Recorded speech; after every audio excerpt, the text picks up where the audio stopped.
Sir നമസ്കാരം. നമസ്കാരം.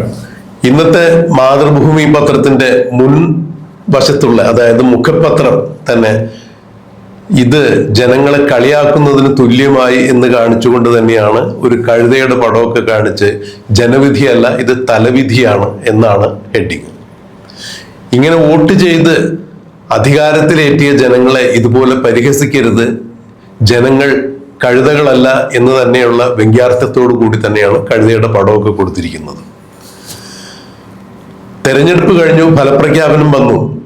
എന്നിട്ട് ഇന്നിപ്പോ 11 ദിവസം പിന്നിടുമ്പോഴും മുഖ്യമന്ത്രിയെ തീരുമാനിക്കാൻ AICCക്ക് സാധിക്കുന്നില്ല, കോൺഗ്രസിന്റെ ഹൈക്കമാൻഡിന് സാധിക്കുന്നില്ല എന്ന് പറഞ്ഞു കഴിഞ്ഞാൽ അത് സ്വാഭാവികമായ ഒരു നടപടിക്രമമാണ്, വൈകൽ മാത്രമാണ് എന്ന് പറഞ്ഞാൽ അരിയാഹാരം കഴിക്കുന്ന കേരളീയരുടെ പ്രമുഖമായ ഭക്ഷണം അത് തന്നെയാണല്ലോ. അഥവാ മൂക്ക് താഴേക്ക് നീണ്ട ഒരു മനുഷ്യർക്കും അത് വിശ്വസിക്കത്തക്കതായ കാര്യം തന്നെയല്ല. കോൺഗ്രസിനകത്തുള്ള അധികാര വടംവലി തന്നെയാണ് ഇന്നിപ്പോ കാണുന്ന ഈ മുഖ്യമന്ത്രി നിർണയത്തിന് സാധ്യമാകാത്ത രീതിയിൽ ഹൈക്കമാൻഡിനെയും കോൺഗ്രസിനെയും കൊണ്ടുചെന്ന് എത്തിച്ചിരിക്കുന്നത് എന്നുള്ളതിന് യാതൊരു തർക്കവുമില്ല. രാഹുൽ ഗാന്ധിയുടെ പ്രത്യേക താല്പര്യം KC വേണുഗോപാലിനെ മുഖ്യമന്ത്രിയാക്കണം എന്നുള്ളത് തന്നെയായിരുന്നു എന്നാണ് നാളിതുവരെയുള്ള നീക്കങ്ങളിൽ നിന്നും മനസ്സിലാക്കാൻ കഴിയുക.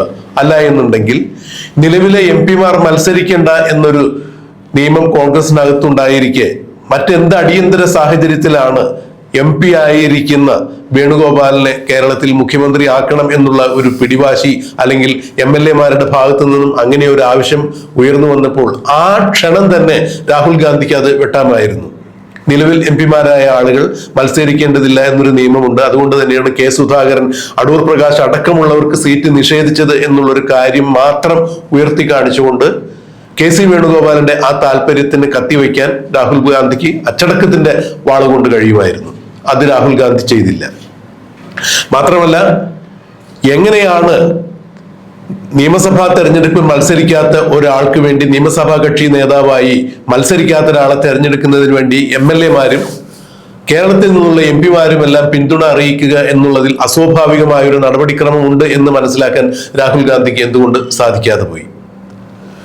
കേരളത്തിലെ പ്രതിപക്ഷ നേതാവായ VD സതീശന് മുഖ്യമന്ത്രി ആക്കണം, അല്ലെങ്കിൽ VD സതീശൻ തന്നെ ആയിരിക്കണം മുഖ്യമന്ത്രി എന്ന തരത്തിൽ പ്രവർത്തകരുടെയും അണികളുടെയും എല്ലാം പ്രചരണങ്ങളും പ്രകടനങ്ങളും എല്ലാം ആസൂത്രിതമാണ് എന്ന് VD സതീശന്റെ എതിർ ക്യാമ്പുകൾ രാഹുൽ ഗാന്ധിയെ വിശ്വസിച്ചപ്പോൾ ഒരു ഡ്രിൽ മാഷ് ചൂരിലെടുത്തുകൊണ്ട് VD സതീശനെ അല്ലെങ്കിൽ നേതാക്കന്മാരെ പേടിപ്പിക്കുന്നത് പോലെ ആദ്യം അത്തരം പ്രചരണ പരിപാടികൾ നിർത്തൂ, ഹൈക്കമാൻഡിനെ സമ്മർദ്ദത്തിലാക്കി ഒരു കാരണവശാലും ഭരണം പിടിച്ചു പറ്റാമെന്ന് ആരും വ്യാമോഹിക്കേണ്ട എന്നാണ് രാഹുൽ ഗാന്ധി പറഞ്ഞത്.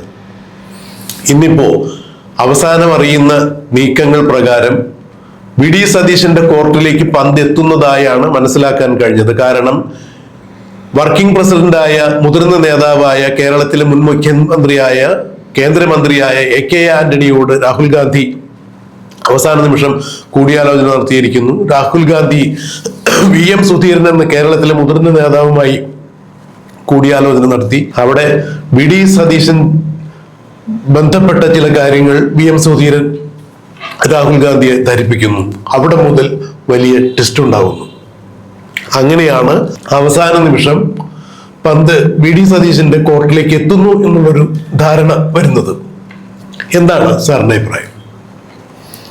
താങ്കൾ പറഞ്ഞ KC വേണുഗോപാൽ പാർലമെന്റ് മെമ്പറാണ്, കോൺഗ്രസിന്റെ ലെജിസ്ലേറ്റീവ് പാർട്ടിയിൽ അംഗമല്ല, MLA ആണ്.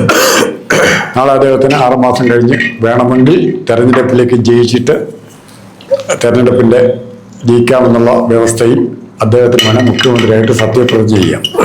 സാങ്കേതികമായി യാതൊരു കുഴപ്പമില്ല. ഇവിടെ സാങ്കേതികമായ കുഴപ്പമില്ല എന്ന് പറയുമ്പോൾ ഇതിനു മുമ്പും പല സ്ഥലങ്ങളിലും പല സംസ്ഥാനങ്ങളിലും പാർലമെന്റ് പുറത്തുനിന്നുള്ള MP-മാരോ അല്ലെങ്കിൽ MLA-മാരോ അല്ലാത്തവരും മന്ത്രിമാരും മുഖ്യമന്ത്രിമാരും ഒക്കെ ആയിട്ടുണ്ട്. പക്ഷെ അതിനെല്ലാം ഒരു കാരണമുണ്ടായിരുന്നു. താങ്കൾ ഇടയ്ക്ക് സൂചിപ്പിച്ചു അടിയന്തര സാഹചര്യം. ഇപ്പൊ ഇവിടെ പുറത്തുനിന്ന് ഒരാളെ മുഖ്യമന്ത്രിയാക്കേണ്ട എന്ത് അടിയന്തര സാഹചര്യമാണ്? അത് വിശദീകരിക്കാൻ കോൺഗ്രസ് നേതൃത്വം തയ്യാറായിട്ടില്ല. അല്ലെങ്കിൽ KC വേണുഗോപാൽ ആരും ആയിക്കോട്ടെ, മുകുൾ വാസനിക്ക് തന്നെ ആയിക്കോട്ടെ, അയാളെ ആക്കിയാലും കുഴപ്പമില്ല, ഇന്ത്യയിലൊരു പൗരനായാൽ മതി. ആരെ വേണം മുഖ്യമന്ത്രിയാക്കാം? മുകുൾ വാസനിക്കിനോ മറ്റേ ദീപാദാസ് മുൻഷിയോ മറ്റേ വേറെ ആളുടെ ഉണ്ടായിരുന്നല്ലോ മുകുൾ വാസനിക്ക്, അജയ് മാക്കൻ, ഇവരൊക്കെ മുഖ്യമന്ത്രി. കാരണം ഇവരെ എഴുതി കൊടുക്കണം. ഇവരെഴുതി കൊടുത്താൽ മതി. ഭൂരിഭാഗം MLA-മാരെ അജയ് മാക്കന്റെ പേര് പറഞ്ഞിരിക്കുന്നു, അല്ലെ ദീപാദാസ് മുൻഷിയുടെ പേര് പറഞ്ഞിരിക്കുന്നു. ഒരു ഗുണം ഇവർക്ക് ഇഷ്ടം പോലെ കേരളത്തിന് വേണ്ടി മെനക്കെടാൻ സമയമുണ്ട്, ഒന്നാമത്തെ കാര്യം. അതുകൊണ്ട് തന്നെ ഇവരുടെ ധാർമ്മിക ശക്തി കുറവാണ്. ഇവരുടെ നാട്ടിലെ MLA-മാരുടെ അല്ലെ MP-മാരുടെ എണ്ണം എടുത്തിട്ട് നേതാവിനെ തിരഞ്ഞെടുക്കാൻ നോക്കാൻ ഒരു കൈവിരലിൽ കൊള്ളാവുന്ന എണ്ണം പോലും ഇവർക്കാർക്കും ഇല്ല, ഒരു സ്റ്റേറ്റിലും ഇല്ല. അപ്പൊ അങ്ങനെ അത്തരം സ്റ്റേറ്റുകളുടെ പശ്ചാത്തലത്തിൽ പ്രവർത്തിച്ച പരിചയവുമായിട്ട് കേരളത്തിലേക്ക് വരികയാണ്.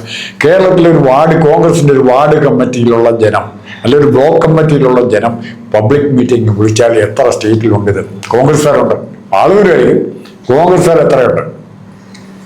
അതുകൊണ്ട് തന്നെ ഈ സംഘടന ഇല്ലാത്തത് കൊണ്ട് തന്നെയാണ് ഏറ്റവും വലിയ പോപ്പുലർ ആയിട്ടുള്ള മൂവ്മെന്റായ ഭാരത് ജോഡോ യാത്ര അത്രയും ജനങ്ങളെ ആകർഷിക്കാൻ പറ്റിയിട്ടും സംഘടനാ രൂപം ഇല്ലാത്തത് കൊണ്ടാണ് അത് കേരളത്തിന് ജയിക്കാൻ സാധിക്കില്ല എന്നുള്ള തത്വം, ആ ഒരു സത്യം കൂടി ധരിപ്പിച്ചിരിക്കുന്നു.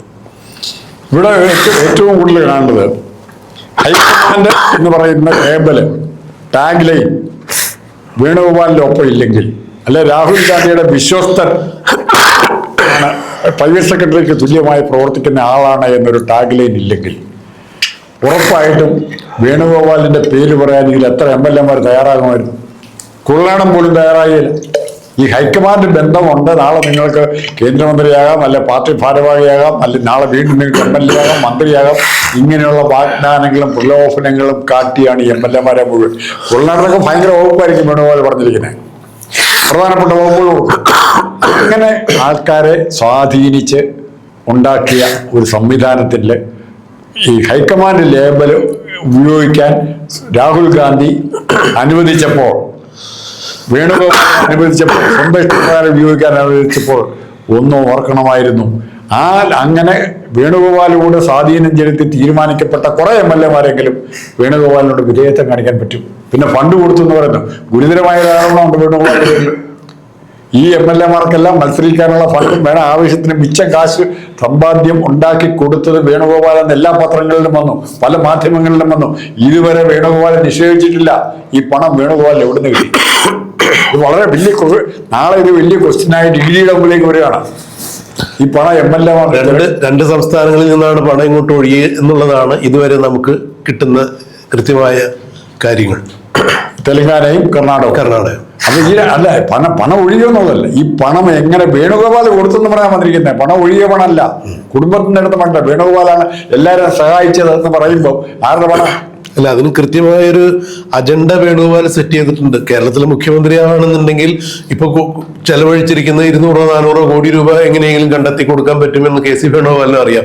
ഇവിടെയാണ് ഒരു കുതിര കച്ചവടത്തിന് സമാനമായ രീതിയിൽ കാര്യങ്ങൾ മാറി മറിഞ്ഞിരിക്കുന്നത്. VM സുധീരൻ ഇത് കൂടി കൃത്യമായി രാഹുൽ ഗാന്ധിയെ ധരിപ്പിച്ചു. അതായത് കേരളത്തിന്റെ തെരഞ്ഞെടുപ്പിന്റെ ചുമതല വഹിച്ചിരുന്ന AICC-യുടെ വർക്കിംഗ് ഉത്തരവാദിത്വമുള്ള വർക്കിംഗ് ജനറൽ സെക്രട്ടറി കൂടിയായ KC വേണുഗോപാൽ സുതാര്യമായല്ല ഇതിൽ ഇടപെട്ടിരിക്കുന്നത് എന്നുള്ള വിവരം രാഹുൽ ഗാന്ധിയെ VM സുധീരൻ അറിയിച്ചിരിക്കുന്നു. അതിനുശേഷമാണ് രാഹുൽ ഗാന്ധിയുടെ തീരുമാനങ്ങളിൽ ചില ടെസ്റ്റുകൾ സംഭവിച്ചത് എന്നാണ് മനസ്സിലാക്കാൻ കഴിയുന്നത്. ഇന്നലെ സീൽ വെച്ച കവറിൽ ദീപാദാസ് മുൻഷി കേരളത്തിലേക്ക് വരുന്നു എന്നാണ് പറഞ്ഞത്. ഇന്ന് രാവിലത്തെ 7 മണിക്കുള്ള വിമാനത്തിലെത്തുമെന്ന് പറഞ്ഞു. ആ വിമാനത്തിൽ കയറിയിട്ടില്ല. ഇന്നിപ്പോ ഉച്ചയ്ക്ക് 1 മണിക്കുള്ള ചാർട്ടേഡ് ഫ്ലൈറ്റിൽ എത്തും എന്നൊക്കെ പറയുമ്പോ ചില കാര്യങ്ങൾ അവിടെ മാറി മറിഞ്ഞിരിക്കുന്നു. സീൽ വെച്ച കവറിൽ രാഹുൽ ഗാന്ധി വീണ്ടും സീല് പൊട്ടിച്ച് മറ്റൊരു സന്ദേശം എഴുതി വീണ്ടും സീല് ചെയ്ത് ഇപ്പോ അജയ് മാക്കാനും മുകുൾ വാസ്നിക്കും ദീപാദാസ് മുൻഷി കൂടെയുണ്ടോ എന്നറിയില്ല. അതിന് KC വേണുഗോപാൽ കൂടെയുണ്ടോ എന്നുള്ളത് അറിയില്ല. എന്ത് തന്നെയായാലും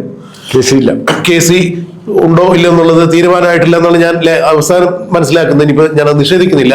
എന്തായാലും രാഹുൽ ഗാന്ധിയുടെ തീരുമാനങ്ങളിൽ ചില മാറ്റങ്ങൾ ഉണ്ടായിരിക്കുന്നു എന്നുള്ളതാണ്. അപ്പോഴും കേരളത്തിലെ മുഖ്യമന്ത്രി ആരാണ് എന്നുള്ളതിന് യാതൊരു തരത്തിലും സൂചനകളില്ല. അത് KC വേണുഗോപാലാണോ, VD സതീശനാണോ, അതോ ഇനി സമവായ സ്ഥാനാർത്ഥി എന്ന രീതിയിൽ രമേശ് ചെന്നിത്തലയാണോ എന്നുള്ളതൊന്നും വ്യക്തമല്ല. എന്തായാലും കേരളത്തിൽ മുഖ്യമന്ത്രി വൈകി ജനങ്ങളെ വോട്ട് ചെയ്ത് ജനങ്ങളെ കഴുതകളാക്കി ഇത്തരത്തിൽ ഒരു രീതിയിലേക്ക്, അല്ലെങ്കിൽ കഴുതകളാണ് എന്നൊരു സന്ദേശം നൽകുന്ന തരത്തിലേക്ക് കേന്ദ്ര നേതൃത്വം, കോൺഗ്രസിന്റെ ഹൈക്കമാൻഡ് പെരുമാറിയിട്ടുണ്ടെങ്കിൽ അത് അവരുടെ വീഴ്ച തന്നെയാണ്. ഇനി വി.ഡി. സതീശനല്ല മുഖ്യമന്ത്രി എന്നുണ്ടെങ്കിൽ തീർച്ചയായും അതിന്റെ പ്രത്യാഘാതങ്ങൾ വേറെയായിരിക്കും പാർട്ടിക്ക് ഉണ്ടാവുക. ആളുകളെ അണിനിരത്തി ഹൈക്കമാൻഡിനെ ഹൈജാക്ക് ചെയ്ത് അധികാരം പിടിക്കാനുള്ള തന്ത്രങ്ങൾ ഉപേക്ഷിക്കണം എന്ന് രാഹുൽ ഗാന്ധി ഡ്രിൽ മാസ്റ്ററുടെ പോലെ ചൂരിലെടുത്തുകൊണ്ട് പറയുമ്പോൾ കേരളത്തിന്റെ ഗ്രൗണ്ട് റിയാലിറ്റി മനസ്സിലാക്കാതെ ഇത്തരത്തിൽ ഏതെങ്കിലും നടപടികളുമായി മുന്നോട്ട് പോയാൽ രാഹുൽ ഗാന്ധിയുടെ രാഷ്ട്രീയ ഭാവിയെ തന്നെ ബാധിക്കുന്ന തരത്തിലുള്ള തീരുമാനങ്ങളായിരിക്കും അത്. അതുകൊണ്ട് ഇന്ന് നമ്മൾ മുഖ്യമന്ത്രി ആരാണെന്നുള്ളത് ഇന്നും കാത്തിരിക്കേണ്ടതായി വരും. വൈകുന്നേരം ഒരുപക്ഷെ 4 മണിയോടുകൂടി 4 മണിക്ക് തിരുവനന്തപുരത്ത് KPCCയുടെ നേതൃത്വം യോഗം വിളിച്ചിട്ടുണ്ട്, നിയമസഭാ കക്ഷി യോഗം വിളിച്ചിട്ടുണ്ട്.